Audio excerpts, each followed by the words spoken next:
અમારી ચેનલ લક્ષ્ય મોટિવેશન ગુજરાતી માં તમારું સ્વાગત છે। તો આવો જાણીએ શા માટે હનુમાનજીએ ભીમનો અહંકાર દૂર કર્યો। હનુમાનજીએ ભીમનો અહંકાર દૂર કર્યો।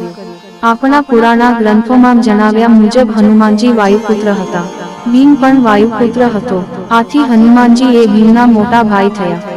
અમુક સમય માટે ભીમને એના પ્રચંડ બળનું અભિમાન થવા લાગ્યું। હનુમાનજીએ એમના નાના ભાઈ ભીમને પાઠ ભણાવવાનું નક્કી કર્યું। હનુમાનજી એક ઘરડા વાનરનું રૂપ લઈને ભીમ પસાર થતો હતો એ માર્ગ પર બેસી ગયા। ભીમે આ ઘરડા વાનરને એના માર્ગ વચ્ચે બેઠેલો જોયો એટલે એને બૂમો પાડીને એને હટી જવા કહ્યું। ઘરડા વાનરે તસ્દી સુધધાન ન લીધી એટલે ભીમ ગુસ્સે થઈ ગયો। એને વાનરને ધમકી આપી કે તે હટી જાય નહીંતર એ લાત મારશે।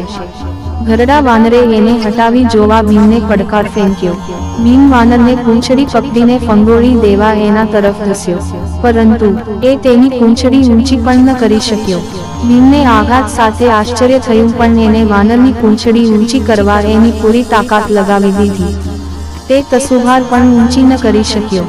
હવે ભીમને ખ્યાલ આવી ગયો કે આ કોઈ સાધારણ વાનર નથી, તો પછી આ જગતમાં એના પોતાના કરતાં વધારે શક્તિશાળી કોણ હોઈ શકે।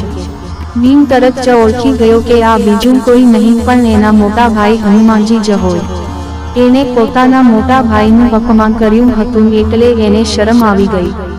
એને હનુમાનજીને વિનંતી કરી કે પોતાને માફ કરી દે।